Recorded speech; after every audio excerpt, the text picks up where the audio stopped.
1 month ago, it appeared that the concert season, rearranged, stifled or outright cancelled for more than a year, may have begun to return to what music fans have hoped for and expected: sweaty, unmasked mosh pits for some, cozy seats with obscenely large cup holders for others.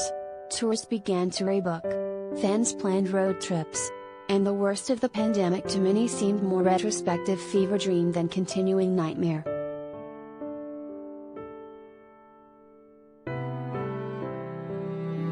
But with recent outbreaks spreading across festivals and concerts, giant promoters like Live Nation and Ike have been forced to rethink protocols, recently announcing proof of vaccinations for all their respective venues as the industry tiptoes between artist, staff and fan health and safety and the ability to orchestrate a proper show.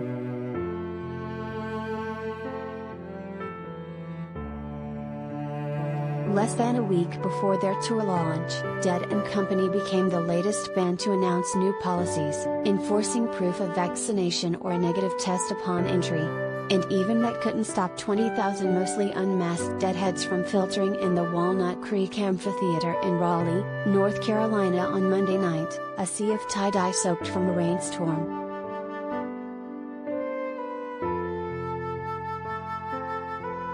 The Grateful Dead offshoot haven't performed since the before times, when they played their 3-day residency in Riviera Cancun, Mexico in January 2020.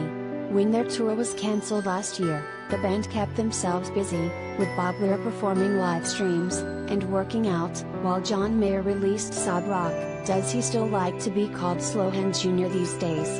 Their anticipation and excitement as they took the stage was palpable even though they tried to play it off, with Weir casually strolling up in his Birkenstocks and capris and Meyer tossing his hair out of his face.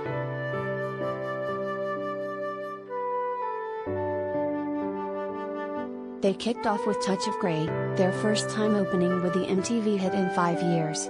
It usually serves as their triumphant closer, but the message of survival hits hard these days, and it was a perfect way to set the tone for the evening.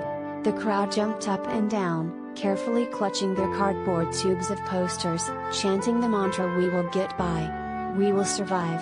It was difficult to find a moment where keyboardist Jeff Comendi and bassist Otale Burbridge weren't beaming. These guys have missed us just as much as we miss them.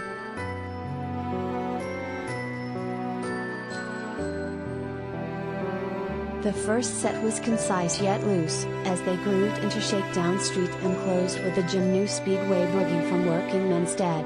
The band rarely spoke to the crowd, save for a twinkling of a moment when Weir announced they were taking a short break. The second half was packed with fan favorites like Truckin' and Franklin's Tower, and during the latter, the camera focused on a guy in the pit wearing an Owsley Stanley shirt, blissfully dancing back and forth.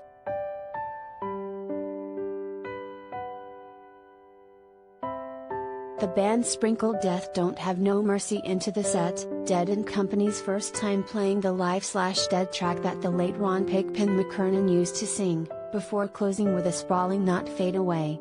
6 years after forming the band, Meyer appeared confident and even comfortable performing Jerry Garcia's parts, interlocking guitars with Weir and sharing vocal duties throughout the night.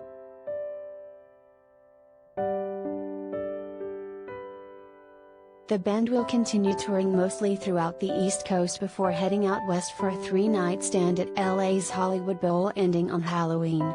The ongoing pandemic has scuttled many music fans' visions of a normal concert season, but as one woman in the crowd said, "This is like a psychedelic daydream."